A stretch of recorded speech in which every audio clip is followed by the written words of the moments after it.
Redivining Yourself is a podcast for those ready to reclaim their power, embrace transformation, and consciously create their next chapter. Through honest conversations, soulful insights, and practical wisdom, each episode explores what it means to choose yourself, release limiting beliefs, and navigate life's transitions with courage and grace. Welcome back to Redivining Yourself. Now, this particular episode today, I want to talk about something that I would be willing to bet that you're good at too. And it's something that I didn't even know I was good at, but it's something that I learned that I actually am in my astrology chart. And some of you know I like to dabble in astrology, and it made total sense when I saw this in my astrology. I went, oh, yeah, okay, that makes sense, and that is in fact what I do. Here's what I'm talking about. Pattern recognition. Now, I'm going to give you the preface of, go back to the beginning of when this skill that I have showed up for me. Because I think it's helpful to understand that you, like me, you may have discovered that this is something that you've been doing or that you're aware of, but you didn't have a name for it and didn't understand that this is what you were doing. And the reason it matters is because on the spiritual level, when we can recognize that there is a pattern in the collective, we tend to first notice it in ourselves first, which is a great place to start. And then we begin to notice it in our friends, our family. And then we start to notice it out there in the collective. And what tends to happen, this is what I did, was I questioned it and I didn't trust it. And I think it's because I've struggled with most of my life, trusting my intuition and trusting my gut about, what I was sensing, feeling, seeing, hearing, that, it was probably just a fluke. It was just something that, I wasn't really fully, it wasn't something I could fully trust, which that's a big issue for many of us, that we don't trust. We don't trust what we feel. We don't trust that what we sense is true. And obviously, we need to be careful around that. We need to be careful that we're not making assumptions or that we're not projecting what we're feeling and what we're sensing onto other people, right? Out there in the collective. So you do have to practice your wonderfully divine masculine trait of discernment when you begin to notice that there is a pattern. For me, pattern recognition started when I actually started doing Reiki regularly on other people. Now, if you're not familiar with Reiki, I think everybody and their brother has taken some Reiki training now, which is great. Because I think the more that we understand about energy and the more that we understand that it's everywhere, that we are energy, that the world is energy, and that Reiki is just another way of perceiving that energy and working with it. And that hands-on practice of whether you really practice formally, very formally with the traditional hand positions, hands over a person, not on a person, whether you practice that way and follow the Reiki protocols to the, very wonderful exacting standards, or whether you tend to, like in my case, I've done it for almost 20 years now. So for me, it's all instinct. It's all intuition. It's all, what do I sense? What do I feel? But when I started doing Reiki, that wasn't necessarily the case.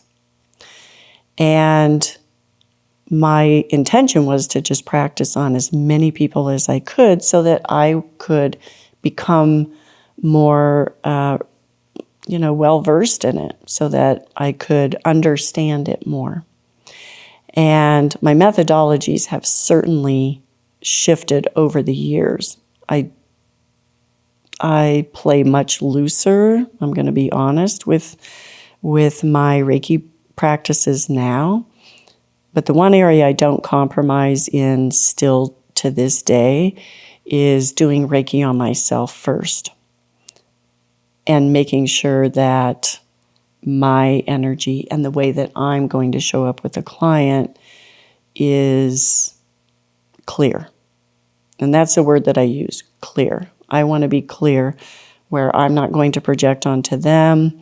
I'm leaving my energy off to the side. And now, hello, I'm here to work with your soul and your energy. And when I first began doing Reiki, what I discovered was that there were patterns. And when I say there were patterns, what I started to recognize was that there were similarities. There were similarities in the way that I perceived feminine energy, which comes from the left side of your body. And there were similarities in the masculine side of the body.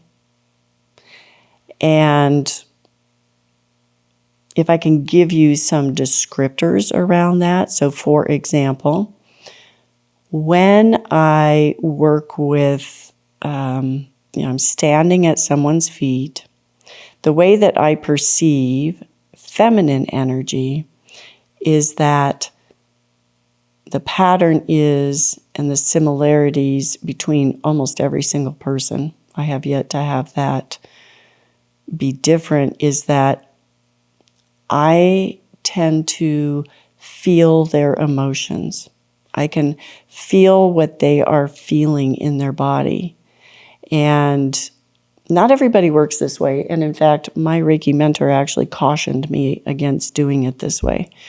She preferred that I did not let my body inform me by allowing their body to show me where in my body were they feeling something, sensing something, experiencing something, past, present, or future. And respectfully, what I found was that I was able to say, thank you for the information, back to you, back to this person. And you do have to be careful about that as a practitioner, because if they're sick, you do not want to take that on, certainly. And if they're having pain, you don't really want to take that on. But I've worked out this system where when I work on someone, my body tells me, where are they feeling this? And so when I work on someone's body and the left side, which would be my right hand feeling their left side, I am literally picking up on their emotions, where they're feeling it. A lot of times it's a surrendered feeling more than what I would feel on the masculine side, which is very active. The masculine side of the body energetically tends to be more active. It feels like there's a lot of doing. And in fact, one of the patterns that I recognize often is that I can feel like a dull headache or a tension, between the eyebrows, the forehead, feeling that ache and that intense sort of tightness around that area, which I have come to interpret as overdoing, overthinking, both very masculine traits, versus, the divine feminine, or the feminine, certainly the feminine energy of the body, feeling more like it needs to express, it needs to release, it needs to often receive more. Sometimes it will be like a sponge sort of a feeling, where it's just like the nurture, the care, the love, the compassion that comes with just having someone tend to your physical being is so deeply rewarding and rich and welcome, that I begin to feel that in the body. I can sense that emotion, and I can feel them receiving that and being open to it and welcoming it.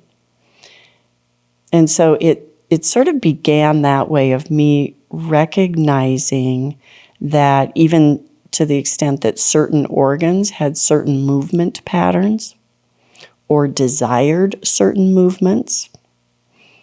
And aside from the masculine feminine piece of this, every single one of our organs tends to be aligned with certain emotions. And I'll give you some examples. So the spleen, I have found, loves heat. It loves warmth. It loves a little hug, so a little compression. And if you think of where the spleen is, so if you go to your body and you find your midline, right, find your sternum, and you find the bottom of your rib cage, and then you go over to the left-hand side, far left. So you're going to go to your side body. And if you find your spleen there, which, unless you are one of those rare people who has their organs reversed, your spleen is there, whether you know it or not, on that far left side, half tucked under your rib cage, half exposed. But the spleen is, by all rights, right, it's placed underneath your heart. And so what I have found is that the spleen desperately desires a sense of support. It needs to feel supported. And this certainly falls in line with people's hearts. If they don't feel supported in their lives, if they feel as though they're the ones that are doing everything, that they are taking on way too much, that they don't feel emotionally supported, verbally supported, physically supported, I will feel the spleen speak up. And that movement pattern for the spleen, and this is my interpretation of it, so if you're a Reiki person, Reiki master, Reiki healer, your perception might be different, which is totally fine. This is just my experience with it, is that, the spleen needs to feel supported as well, because it's putting so much time and energy and love into the heart and in support of the heart. So that became a pattern that I began to recognize, that when a person would say to me, or I would sense or even hear the words that they don't feel supported, I would ask them, what about this part of your body? Are you feeling something there? It just feels depleted. It feels unsupported. It feels dry, and it feels alone, if you will. And it sounds crazy, even to hear myself say it now. However, inevitably, 100% of the time, if I ask that question, do you feel supported? Do you feel emotionally supported? physically supported, spiritually supported? And if the answer is no, then I know I am this pattern that I'm seeing, this thing that I have been feeling in many, many people now, that to me, that's recognizing a pattern. That's recognizing something that feels very true.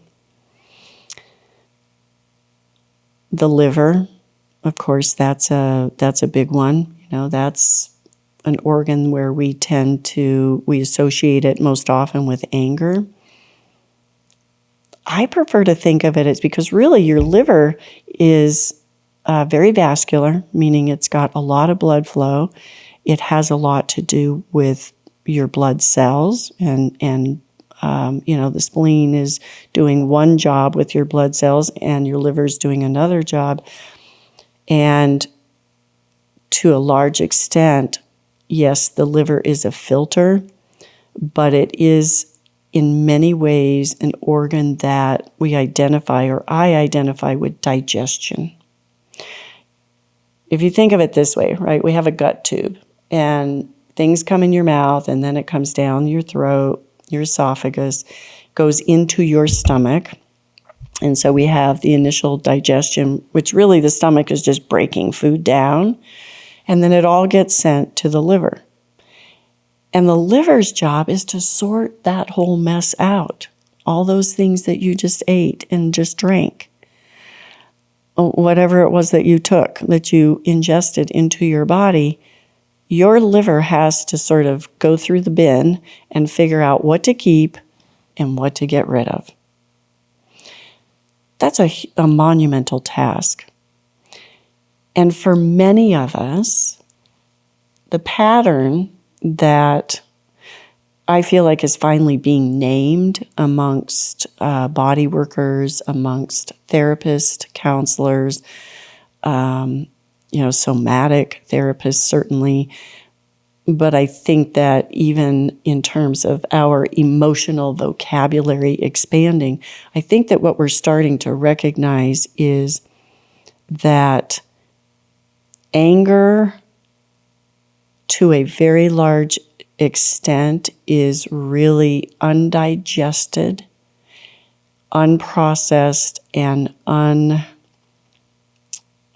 unexpressed grief. I think that, yes, we can say that we're angry. However, I think what's underlying that could be just, this generalized sadness about something, someone, some event. But I think the deeper story is grief. And I think that we have underestimated every single organ that we have, first of all. Just want to put that out there. And I think we don't fully understand the emotional component that comes with our organs. So for me, when we say, the liver, it's anger, that's its vibe, that's what it deals with, right? And it can cause heat and produce heat in your body, which, there's that flame, right? There's that fire burning within you, whether that's because somebody crossed a boundary within you, whether that's somebody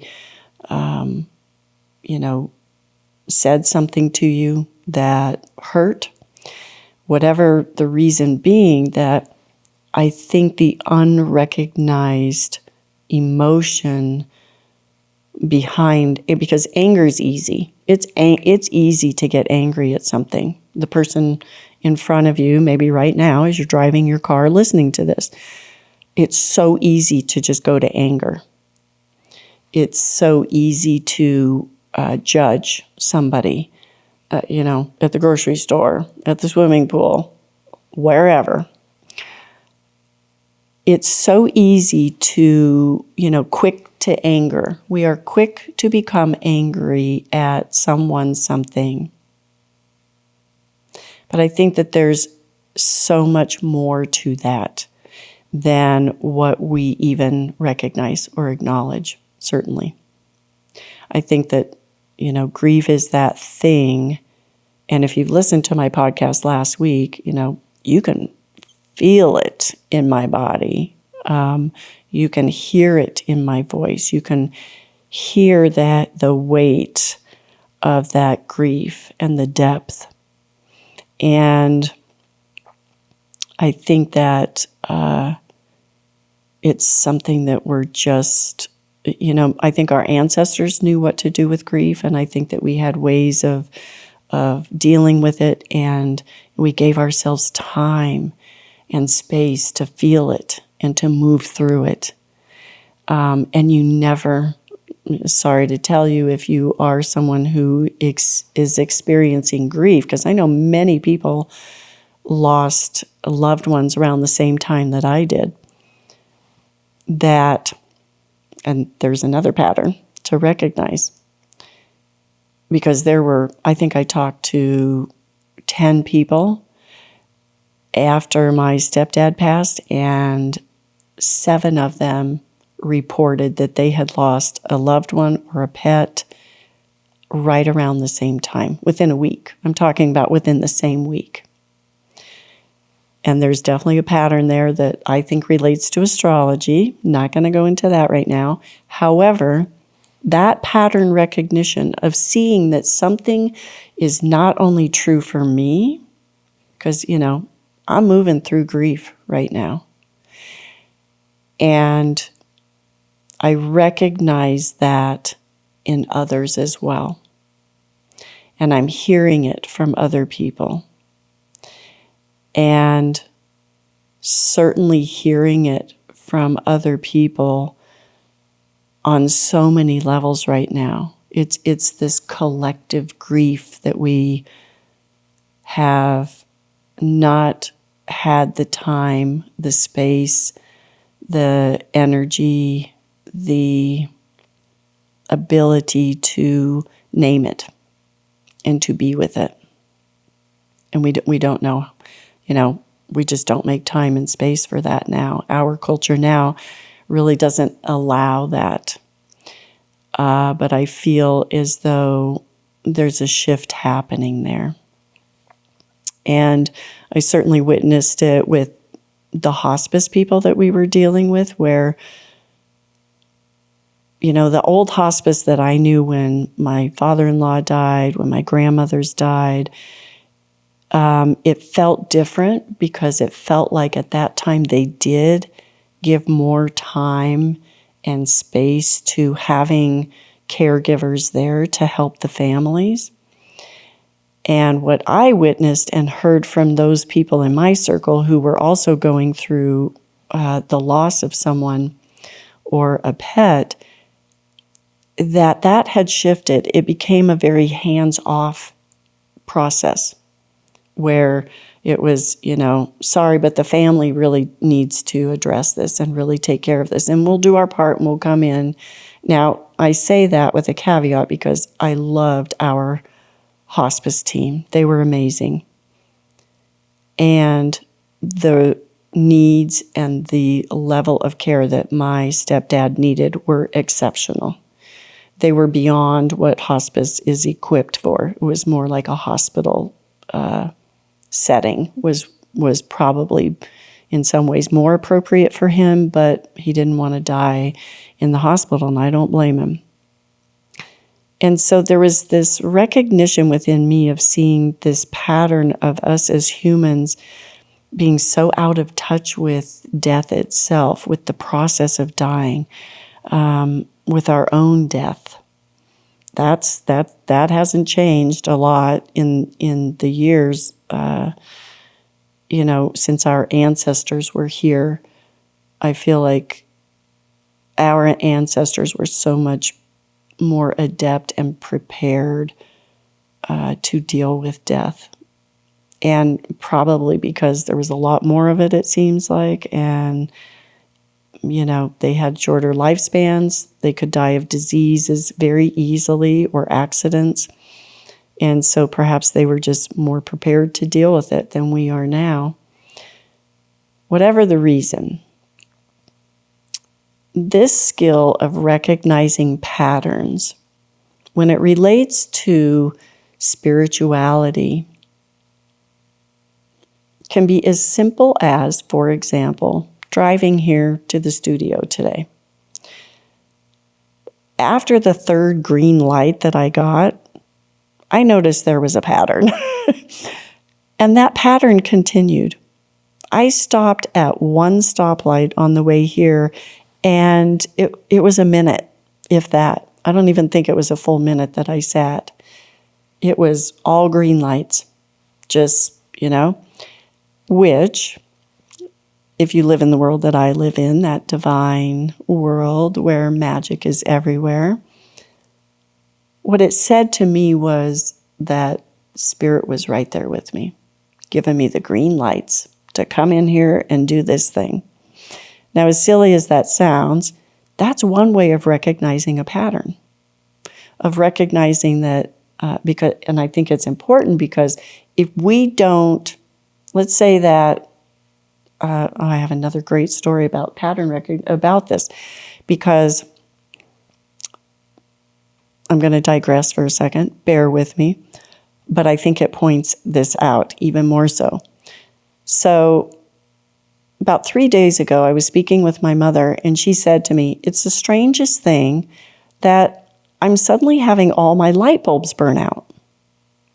Oh, yeah, that is kind of weird. Interesting. And also be careful changing your light bulbs, Mom. I love you. And so she had mentioned this to me. Now, that's at her house. She lives 2 hours away from me. And then in my own house, I started to have issues with lighting, issues with things like that, like blinking lights. I had light bulbs go out. And it sort of seemed like there was this common thread happening. And I did not work out with my stepdad that we were going to have a system, that if he was around me, that he would send me a signal, which I do recommend to do this before somebody dies, to work out a system that, like, if you're cool with having them around and you would like to have confirmation that they're around you, work out a signal, work something out. So I'm noticing this light thing that's happening. And I think I even said to my son, I almost feel like Grandpa's here with me because I feel like he's pranking me, like me and Grandma. Like he's just letting us know he's here with us. Because light bulbs, it's a great way for someone on the other side to be able to communicate. What better way to get our attention than to have lights go off or to blink the lights? So I noticed this, and if you've ever heard the story that if you see a random feather laying on the ground, that that is confirmation that a loved one who has passed is near you. They're thinking of you, right? It's your angels, your guides, something along those lines, depending on what version you've heard. So Father's Day, family goes downtown, and we walked from our house, because we don't live far from downtown, and we walked downtown, and my son points out 2 feathers that he sees on the ground on the way to walking downtown. Walking back, I get to a particular corner, and there are 3 feathers on the ground. And at this point, I'm thinking, okay, that is beyond coincidence, right? There's a pattern here. And in fact, these 3 feathers that I saw appeared to be from a woodpecker. Now, funnily enough, this woodpecker, it's the one bird that my stepdad always was able to pick out. Anywhere we went, you could hear that rat, rat, rat, rat, rat kind of, sound of them pecking into wood somewhere. And I just, instinctively, I just said, oh, hi, I'm glad you're around. Yeah, I mean, it was comforting to me, and it was cute, and it was funny. And, in my world, that doesn't scare me. That's just confirmation that, our loved ones are literally just on the other side of a veil. But it was a pattern. And unless you are looking for patterns in the spiritual world or in the world at large, you're going to miss it. And you're going to think you're crazy. And you're going to discount it. And you're not going to trust. And maybe I am wrong. Maybe he's not there. But it doesn't hurt anything for me to think that he is in fact with me. Or that when I see a pattern in someone's body as I'm working on them doing Reiki, that when I see a familiar pattern and then I say something or I ask a question about it, it doesn't hurt for me to have one more person who validates that what my experience with their energy is can be pretty universal for almost everyone. And I think that as spiritual people, the more that we begin to recognize these patterns, for me, it's another way of staying attuned to continue to remember whether it's magic all around us or, the ability to stay tuned into nature and to recognize, because there's patterns that show up in nature as well. We have cycles of herds. We have cycles of life, death, and rebirth. Never ending. It's constant. We have seasons. We have all of those cycles. And right now we're experiencing the repatterning, a different pattern of weather for all the areas that we visit and for the areas that we live in. We're starting to be able to recognize that the pattern has shifted. And so even if you can just recognize that, there used to be a pattern, I've heard nonstop talk about, and certainly, we're seeing evidence that our climate is indeed changing. That storms, it's not just, make believe, that we are seeing and experiencing those patterns that have been typical of our weather changing. And I think that it's helpful as a spiritual person to even recognize that some of our patterns are changing within ourselves as well.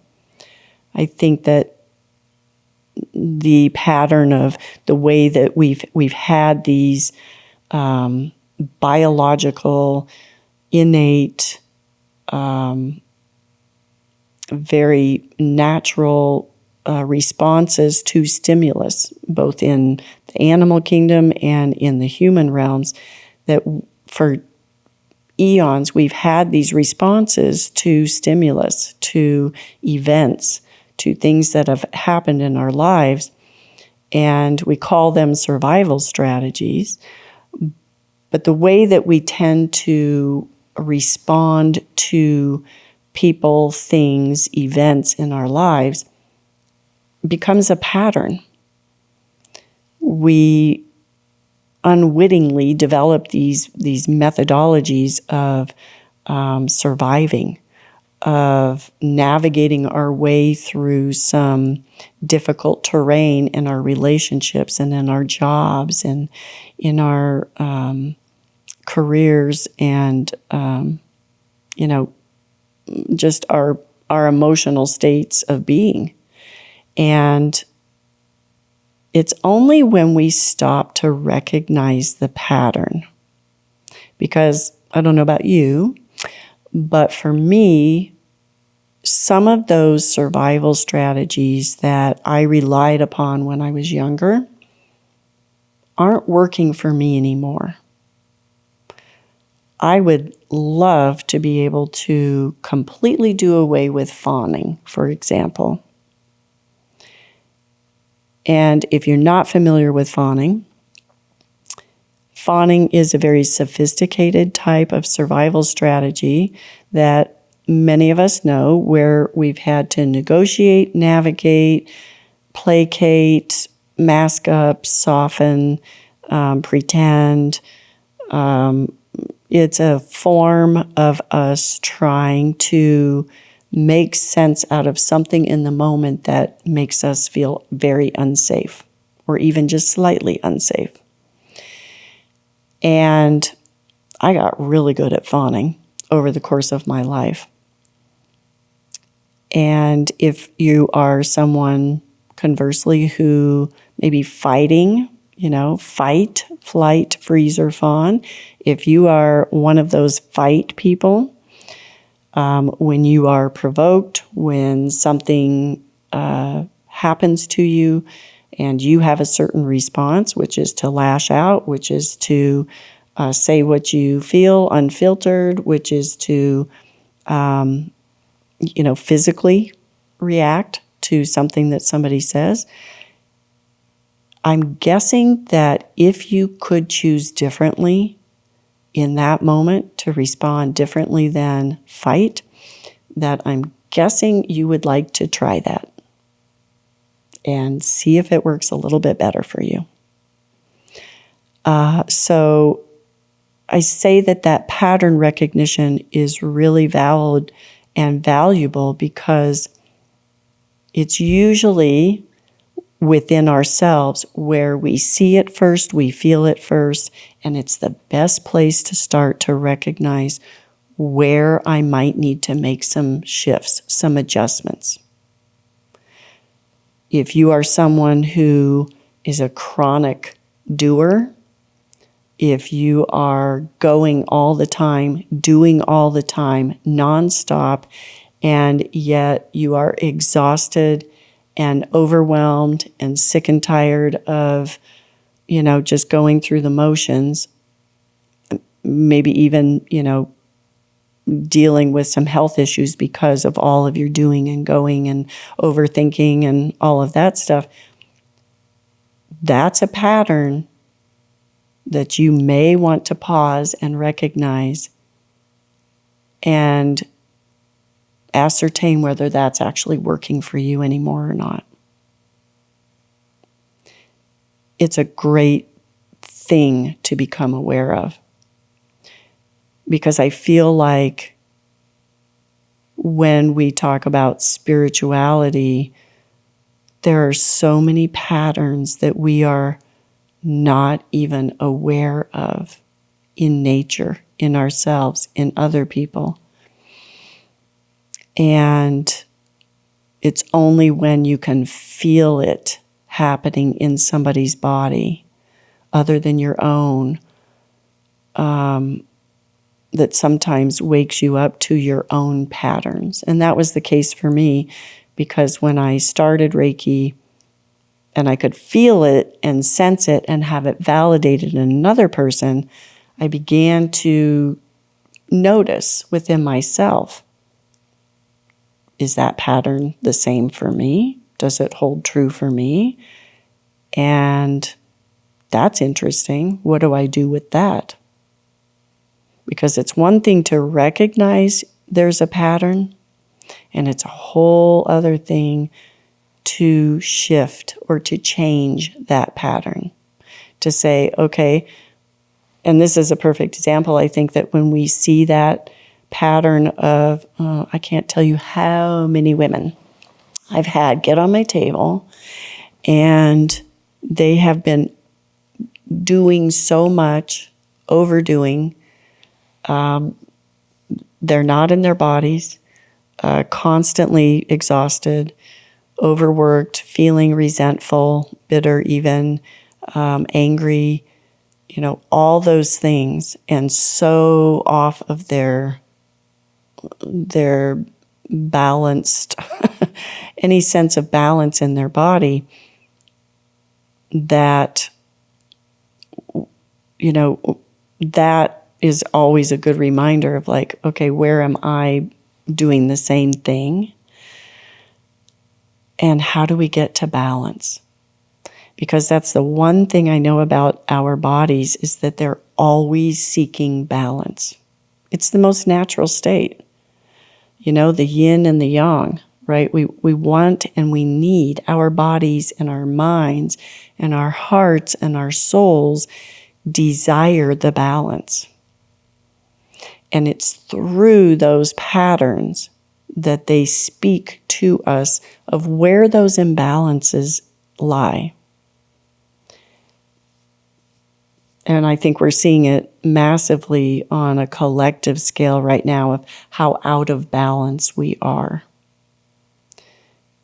And so as a spiritual being, if we're seeking higher consciousness, if we're seeking to do better, we're seeking to understand more and have a deeper connection to whatever you want to call it, to the natural world, to magic, to the other realms, to life itself. That if we're seeking something like that, something greater than ourselves, something that this infinite intelligence, this original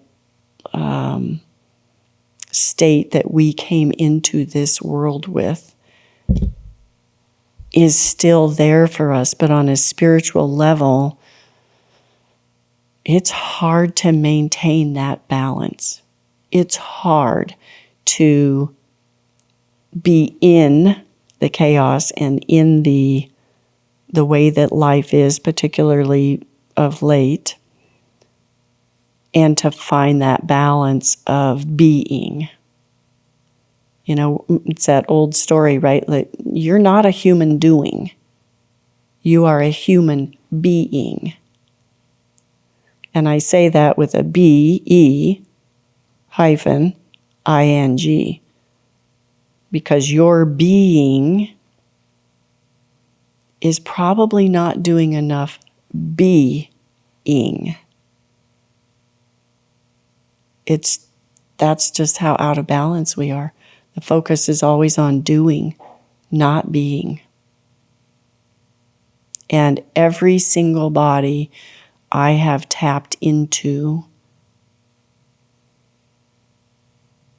where there's too much doing, it's begging for more being. It's begging for time, for space, for nurturing and nourishment. It's begging for rest, and it's begging for less, not more. I honestly don't think I've ever been working on someone where I said to them, boy, you could stand to do a lot more. You're just not doing enough. That is not my experience. That is not my experience over almost 20 years of doing Reiki work and doing energy work and being a spiritual person.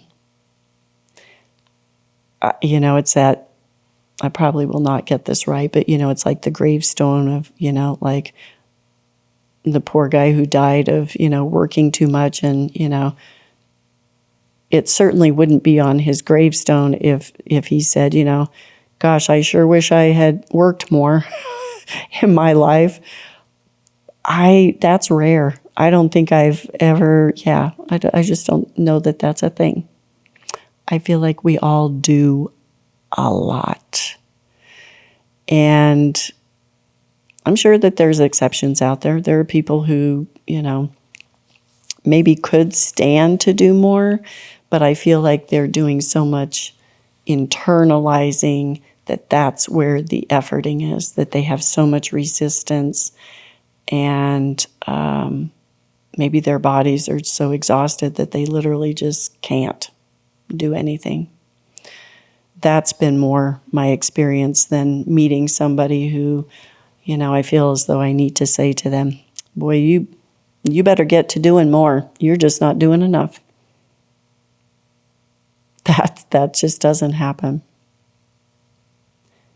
So maybe take a look in your life at where maybe you have recognized some of these patterns within yourself, and maybe the pattern even feels like it's you feeling as though you consistently lose touch with the magic, with the possibility that exists for us, that is there beside us all the time. And, that's definitely a pattern that over the years I myself have come to recognize and do less of, where I recognize how I forget there's magic, and I forget that those other realms are just right here, that our loved ones are just on the other side of a veil, and that there's just magic everywhere. And that pattern is something it's easy to lose track of recognizing when we lose touch with that spirituality, when we lose touch with magic. And so if you can even just recognize that there's a pattern that you do that, you get in your head bubble and you're thinking, and before you know it, you're overthinking, and you're not in your body. You're not being enough.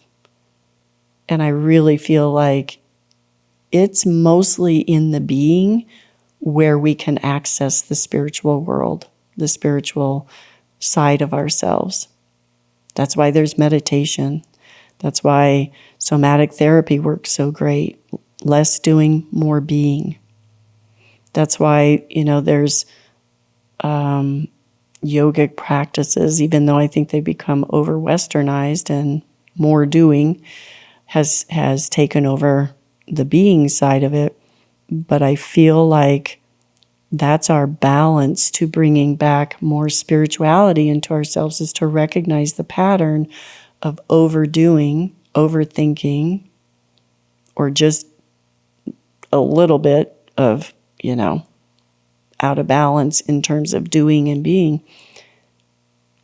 That's where it's in that space that we create. That's why the liminal space, that space between the thing that you think about and the thing that you do, is so incredibly rich and potent. Because in that being, in that space in between the thought and the doing, infinite possibilities exist within that space. Limitless. But we forget that because we get so busy doing. So notice in your own life, where's the pattern? Do you recognize it? Do you see it? Do you see it out there in the collective? Are you only seeing it within yourself? And start with yourself when it comes to seeing the pattern. You don't have to go out there and fix the world right now, and you don't have to go out there and fix other people. In fact, I really caution you, if you are a Reiki practitioner, to really catch yourself and make sure that you see if there is a pattern of you feeling as though you're trying to fix somebody. That's your first sign that you may have strayed off course. But if you can see that you have a pattern, whatever it is, and then be gentle with yourself and kind and compassionate with yourself and say, wow, okay, I see a pattern. And I can choose differently. That's where the power lies. I can choose differently. I'll be really curious to see if you recognize these patterns within yourself, within other individuals in your life, within the world at large. And as I said, start with yourself first. That's the best place, always. Start within. Until next time, remember, you truly are divine.